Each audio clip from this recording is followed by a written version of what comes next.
लेकिन इस वक्त हम मौजूद हैं K92 के स्पोर्ट्स कॉर्नर में। आज हमारे दरमियान मौजूद हैं स्पोर्ट्स की मायनाज शख्सियत, जिन्होंने ग्रास रूट लेवल पे बहुत मेहनत की और इसके साथ साथ अकेडमी भी रन करते हैं। क्रिकेट के हवाले से टैलेंटेड खिलाड़ियों को बहुत मौके फराहम करते हैं। आइए बात करते हैं, हमारे दरमियान मौजूद है मेरे सीधे हाथ में नबील अहमद अंसारी साहब, जो गुज़िश्ता 10 साल से बाकायदा अकेडमी भी चला रहे हैं, उसके साथ साथ ट्रेनिंग उन तमाम खिलाड़ियों को दे रहे हैं जिन्होंने अब तक ग्रास रूट लेवल से मेहनत शुरू की और बहुत से ऐसे खिलाड़ियों को नेशनल लेवल तक लेके जा चुके हैं।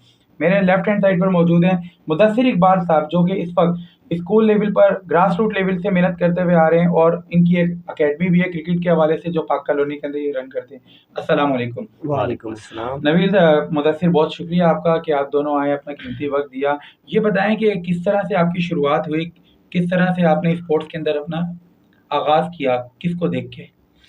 सबसे पहले तो आपका शुक्रिया अदा करता हूँ कि आपने हमें यहाँ पे इनवाइट किया और हमारे व्यूज़ शेयर करने के लिए लोगों के साथ। तो कोशिश करेंगे जितने एक्सपीरियंस है उस हिसाब से हम अपना व्यूज़ और अपना एक्सपीरियंस शेयर करें। स्टार्टिंग हमारी जो फर्स्ट लर्निंग ग्राउंड होता है स्कूल, हमने अपने स्कूल से स्टार्ट किया और वहाँ से स्कूल लेवल से हर गेम खेलना शुरू किया आहिस्ता आहिस्ता।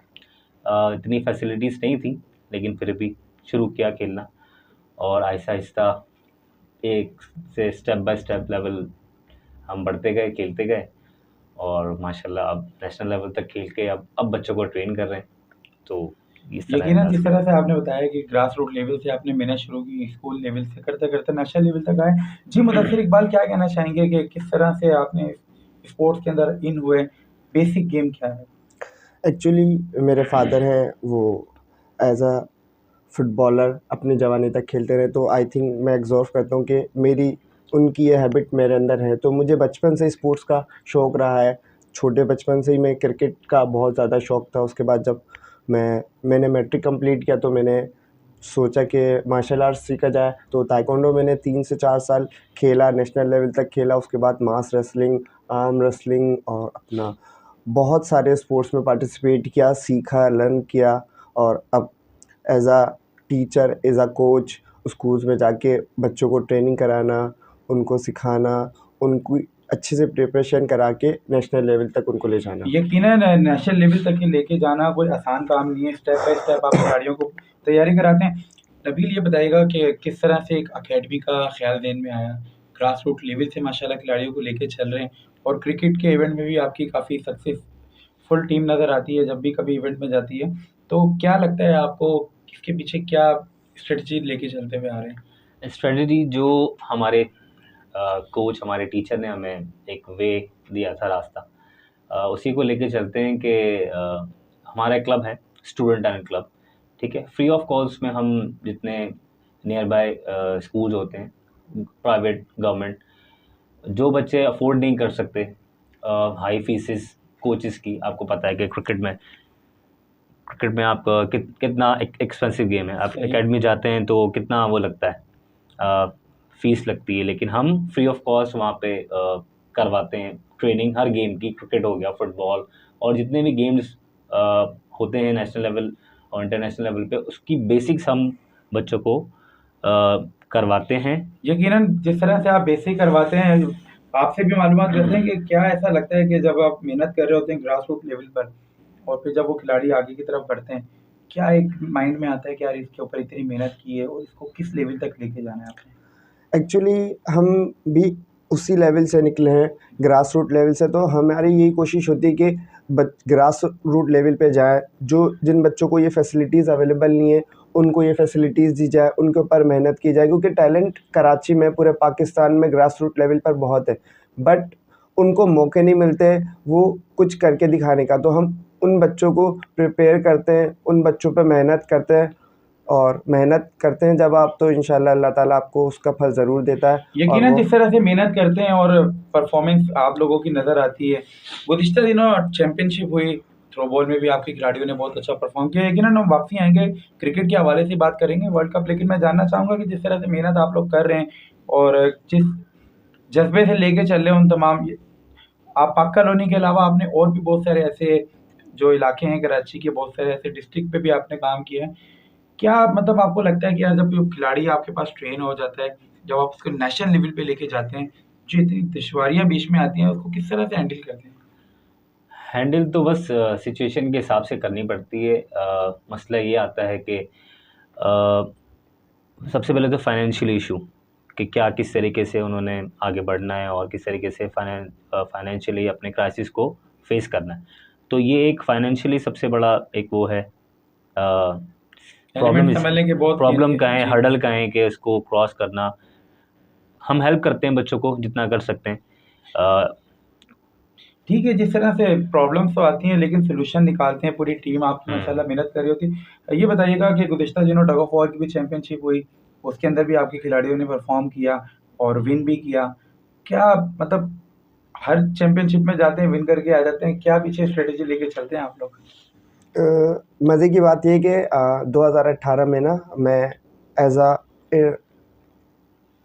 प्रोविंशियल गेम थे पेशावर में, तो वहाँ सिंध पे को रिप्रेजेंट किया आपने। हाँ, सिंध को रिप्रेजेंट किया था टग ऑफ वॉर में। तो वहाँ के जो कोचेज़ आए हुए थे, पाकिस्तान के जो इंटरनेशनल कोचेज़ थे टग ऑफ वॉर के, वो आए हुए थे।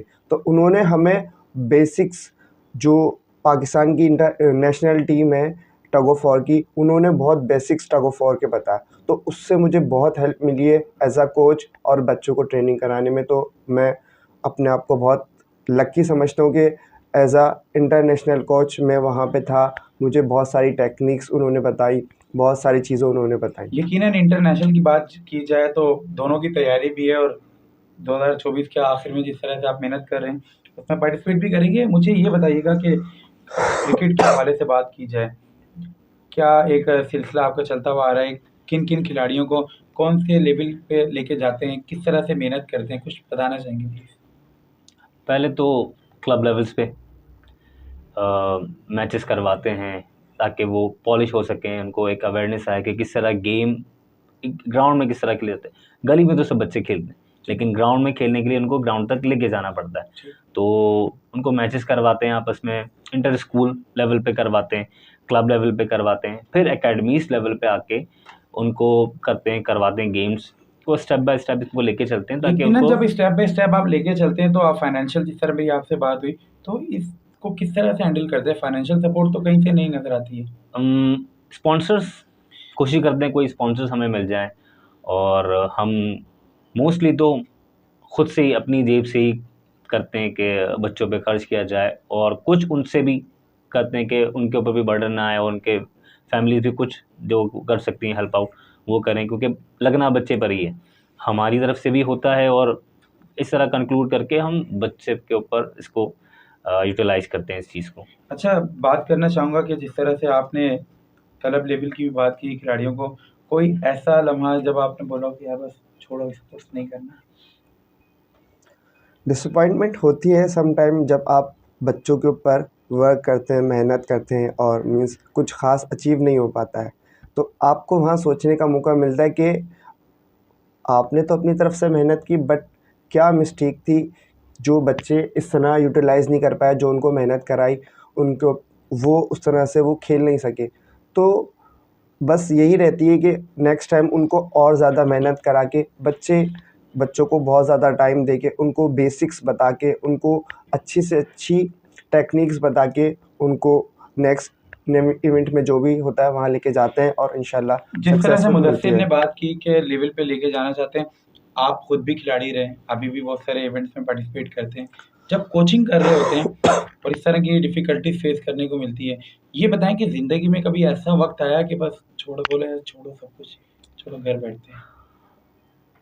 आता है, हर बार होता है ऐसा कि जब आउटकम वो नहीं आता जो हम एक्सपेक्ट करते हैं, तो फिर जब लेटनेस होने के लिए तो फिर रिकॉल करते हैं कि क्यों हुआ ऐसा, ऐसा नहीं क्या होना चाहिए मिस्टेक्स था। थी ऐसी? मिस्टेक्स थी क्या, एलिमेंट ऐसे थे जिस पे हमने काम करना चाहिए था, नहीं कर सके। ऑन द स्पॉट हमें काफ़ी चीज़ें सीखने को मिलती हैं। इंसान सीखता है हर चीज़ से, हार से भी सीखता है, जीत से भी सीखता है। हार से ज़्यादा सीखता है, क्योंकि फिर आगे उसको यूटिलाइज़ करने के लिए, उस चीज़ को ओवरकम करने के लिए फिर ज़्यादा मेहनत करनी पड़ती है। तो जो अपनी मिस्टेक से सीखता है, फिर नेक्स्ट टाइम वो हार से फिर सीखता है और यकीनन जीतता है। जिस तरह से मेहनत, जो भी मिस्टेक्स हैं उससे सीखते हैं। मेरा एक आखिरी सवाल आपसे, फिर ब्रेक की जानिब चलेंगे। क्या लगता है तालीमी इदारों के अंदर स्पोर्ट्स क्या उस लेवल पर हो रहा है? स्पोर्ट्स तो हो रहा है, लेकिन हमें एज ए टीचर मैं आपको बताऊं अगर कि एक वीक के अंदर हमें 2 आवर्स बच्चे को देने फिजिकल एक्टिविटी कंप्लीट, एक 2 आवर्स का हमें इंटरनेशनल एक वो है रूल के 2 आवर्स हमें देने फिजिकल एक्टिविटी के, लेकिन हम उनको दे रहे हैं 10 मिनट 15 मिनट, तो हम तो आपको नहीं कर लगता पा है कि रहे। तालीमी इदारों जी, नहीं। आप क्या कहना चाहेंगे मुदस्सिर? मैं बहुत एक थिंकिंग देना चाहता हूँ कि Olympic, Asian games, out of country वाले एशियन गेम्स, ओलंपिक्स इतने ज़्यादा क्यों अचीव कर पाते? तो वो एज अ स्कूल बच्चे को एक गेम देते कि बेटा आपने इस पे मेहनत करनी है, आपने इस गेम को लेके एज अ स्कूल वो 1 क्लास से लेके मैट्रिक तक वो ऐसा पैशनेटेड वो सीखता है। उसके बाद फिर वो जब उसका स्कूल क्लोज हो जाता है तो वो फिर किसी क्लब को ज्वाइन करता है, किसी एकेडमी को ज्वाइन करता है, वहाँ पे उस पे प्रिपरेशन करता है। जब वो एक लड़का एक चीज़ पर 10-12 साल 15 साल मेहनत करेगा तो डेफिनेटली सी बात है कि उसकी स्किल्स, उसकी अचीवमेंट्स इतनी होंगी कि वो Olympic level, international level easily खेल सकता है। यकीनन जिस तरह से ग्रास रूट लेवल पे मेहनत की जाए तो खिलाड़ी बहुत अच्छे लेवल पर जा सकते हैं, उम्दा कारकर्दगी दे सकते हैं। चलते हैं एक ब्रेक की जानिब, जब ब्रेक से वापसी आएंगे तो बात करेंगे वर्ल्ड कप के हवाले से।